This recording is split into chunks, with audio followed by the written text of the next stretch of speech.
This year saw a remarkable fall from grace for Sean Diddy Combs. He faces these federal racketeering and sex trafficking charges where he pled not guilty.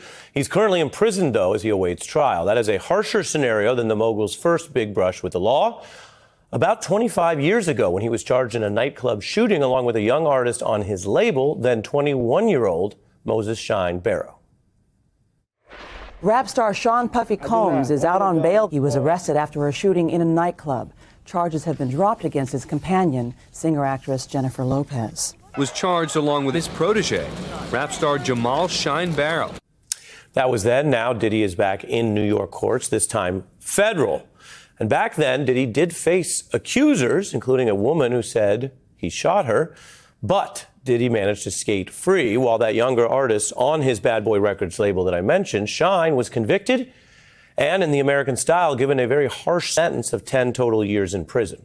He did not testify against Diddy. The two men had their cooperation agreement legally. They had intertwined businesses. Shyne's debut album was released actually during the trial and reached all the way up to number 5 on the charts, a big deal for an up-and-coming artist. But now there's new scrutiny on many of Diddy's actions and legal controversies, and a new documentary has new allegations that all the way back then, Diddy and his team, his connected lawyers, basically used a legal joint defense to railroad Shyne. All the witnesses came in there to acquit and vindicate Puff, and people are talking about me in a way that's like I was not defending myself. Like, all it had to be was, yeah, listen, Puff didn't have a gun, Wolf didn't have a gun. Shyne pulled out his gun after we saw a guy pull out their gun, and Shyne was just trying to defend himself. And my lawyers did nothing to try to make that point. That's new, and it's making headlines now. The documentary also includes basically testimony, people recounting where Shyne makes clear that he and Diddy, of course, are no longer close at all, and he was set up to be the, quote, fall guy. We can also report reps for Diddy deny any such effort. Shyne continued to make music while incarcerated, and his hard path took some very interesting turns. He focused on his own growth and reform. You see here, he embraced Judaism, donning both the practices and the traditional dress of Orthodox Jews, and made his own pilgrimage to Israel. He has told the New York Times he sees Judaism as a lifeline that connects him to God and becoming a better human being, and sees no conflict with fusing the hip-hop world with the life of a Torah-observant Jew. Now, if you catch back up to the legal and immigration status, the United States deported Shyne to his native Belize, and he turned back to his own family's history in public service and made an unusual turn from lawbreaker to lawmaker. Winning a seat in the legislature in 2020, he is now the leader of Belize's opposition party. And the documentary is really the first time, with everything else going on, that China's opened up with this much detail about those moments that changed his life, and also give us a little insight into how he continued to make his own choices to change his life and the lives of others. With that, I am thrilled to welcome for our first in-person interview on The Beat, Moses Shyne Barrow. And the documentary, The Honorable Shyne, is out now. Thanks for being here. That's right. It's such a pleasure to be here. We've talked, but this is your first time in person in the newsroom. We've had coffee. We had in Brooklyn. So coffee in Brooklyn. That's right. 2 Brooklyn guys. So it's great to actually be here in studio, though. Absolutely. I want to get into your whole story. We'll finish up the Diddy news first. Yeah. You went through all this, and you did your time, and you've reformed yourself. Yes. When you look at him and facing accusations that are different and far more serious than what was also a serious gun charge, how do you feel? How do you feel about him being now incarcerated awaiting trial, going through some of the situation you went through? I wouldn't wish incarceration on my worst enemy. So I am not in any way drawn to the feeling of anything other than compassion for the victims. In particular, Cassie. I think there can be no dispute that she was a victim. And I pray for her healing. I empathize with her, can relate to the loudness of Diddy's power and celebrity. And so, where do you turn? Where do you go? As far as no one would have believed her. I think even when her suit came out, people were very skeptical until the video came out, and then people were like, And just to jump in, you can identify with what she was up against because in a way you were up against that power. I was up against that at 20 years old, 19 years old. And I pray for Diddy. That's how I feel. I feel that, I primarily focus on the victims. There's some serious allegations there, and there's some serious evidence of wrongdoing there. But then I pray for him as a human being that he can find it within himself to figure out why he's in the position he's in, because the universe works in a very direct way. Sometimes you may not be guilty of what you're being accused of, but you're guilty of something to have led you to the point where you are. And it's a matter of you reconciling where you are and where you need to go. Yeah. And I pray for him and I wish him well on that journey. I don't know if you've ever seen, Forrest Gump or those kind of movies where someone's in the middle of everything. You're a little bit like that. If we talk about, we got this serious Diddy story, we got hip hop, we got Judaism, we got immigration, and how that relates to some of the way we do justice in the country. And so that you just live so much of this already, and now you're a lawmaker and you're in politics, which is something a lot of news viewers and people are interested in. On the immigration front, I want to show what your dad talked about, what you went through in prison and then coming out and going through that. Let's take a look. Sure. He was weak. He was tottering almost. I think before he was deported, he was held in some immigration facility, and I think that really, apart from the long spell in Dannemora, that helped to put the finishing touches on what clearly was a nightmarish, Kafkaesque sort of ordeal. What did you learn about these immigration systems as well as criminal justice, and how does that inform the powers you now have as a lawmaker? I believe one of the things that I haven't verbalized as much in my interviews as I reflect is criminal justice reform. And the idea that you throw people away because they've made a mistake and they've had involvement in the criminal justice system is bizarre and totally undermines the objective of a safe and secure society. You don't discard people.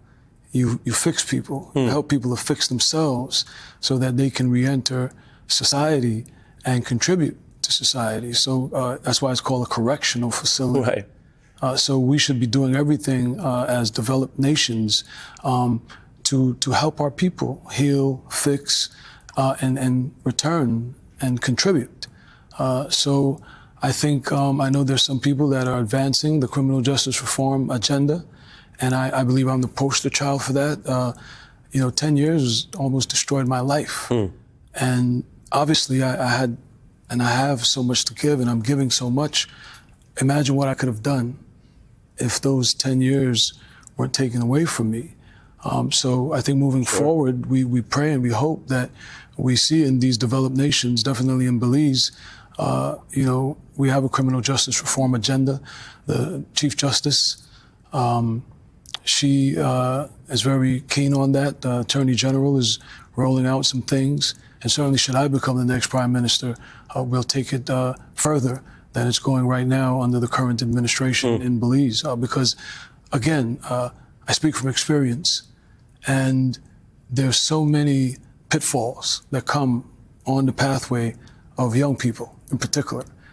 So we have to be, in developed nations, a society that takes care of our young people, help them to fix themselves, and root for them and provide the infrastructure for them to succeed, because their success is our success. Yeah. And that's such a journey. Then we have the spiritual part, which clearly gave you some nourishment, and the Judaism. And so, I'm here as a hip hop fan. There's plenty of great New York Jewish guys who'd love to be rappers. Yeah. We don't know as many rappers who decide they want to be Jewish guys. So, love the back and forth. And what did you take from that? How did that help you during a period where you were coming out of what you said, a lost 10 years in a way? Yeah. Why Judaism? Why Israel? What does it mean to you? One of the holiest people I know is a gentleman by the name of Jay Schottenstein. He owns American Eagle and a bunch of other big corporations. And he's like a father to me. His family's very close to me. We actually met in Israel on Erev Passover, right on the eve of Passover. And, you know, you don't have to be religious to be a good person. Everyone has their roadmap to being the best version of themselves. So for me, I have a heritage, you know, from Portugal, the Lindos and the Barrows, which were the Baruchs. I'll send you the outline. It talks about the Jews that came to the Caribbean, some to Jamaica, Belize, and Barbados, and throughout. So it's obviously something in my lineage, something that's in my soul, but I know many Jews that, you know, aren't observant and don't get involved in the Judaic studies. But for me, monotheism always spoke to my spirit, and I always wanted a conversation with God. I never wanted to talk to a rabbi or an imam or a reverend or a priest. I wanted to talk to God, and that's why I chose the name Moses. Because Moses was this towering figure at the nadir of depravity in the Egyptian society, and he had a moral crisis. And he said, you know, I can't do this. I all the money, all the power, I can't kill people to build buildings for this great Pharaoh. It's not right. And he spoke to God all the way through. He left all the money, all the power, and he led the Israelites. And when he got to the Red Sea, everyone starts cursing him out, gets frustrated, and he turns to God and he says, you know, why'd you bring me here? Why'd you maybe take these people out of here? And God says to him, don't pray to me, keep going. And I told the story last night, there's a gentleman that jumped in the sea, Nakshan, and that's when the sea parted. He started drowning and the sea parted. The bottom line is, I lived these stories in my life in Brooklyn. Bullets were whistling past my ear. We'd be talking right here, and heaven forbid, I'd see my friend get his brains blown out. And when you see that and experience that, you have to turn to somebody. Either you're going to turn to drugs, you're going to, you know, be driven crazy, or you're going to find God. But I found God in a real way, and I'm a loyal person. The same way I was loyal to Diddy and loyal to different people that come into my life, I developed a relationship with God, and it's similar to Moses. And I could never be Moses, but I think the problem with humanity is we separate people from us. People are connected to us. I can strive to be like Moses, and I'll end up being my own Moses, and you'll be your Ari, and you'll contribute to humanity in your best way. So that's what getting involved in Judaism meant for me. And now, you know, I guess you consider I'm more secular than I was ultra-Orthodox and Orthodox, you know, but I still rap to fill in. I still fast on Yom Kippur, fast on Tisha B'Av. We just celebrated. You still do what means something to you. We just celebrated Sukkot, and I had my lulav and esrog. I get it flown in to Belize. But what's most important to me is being a good human being and the way I treat with other human beings. And so those laws that Moses gave to us in the 10 Commandments, 613, it's far beyond religion. Religion is just a guideline. Religion is just a point of reference on how you could be the best version of yourself, and whatever works for anyone. If Christianity works for someone, go be your best self. But Judaism works for me, and I use it and apply it in the way that satisfies my soul. Well, and that can evolve over time. Our mutual friend, Jay-Z, you know, he used to rap growing up, they didn't pray to God, they prayed to Gotti, the mob boss. But when you grow and mature, sometimes you find new things to pray to. So, Shyne, I'm so glad to have you through here. Yes. Again, thank you very much. Waiting to see you in Belize. So next time is Let's Belize. figure it out. You know, it's a little busy in America, but I would love to get to Belize. Any reason? Again, the new documentary is The Honorable Shyne, out now.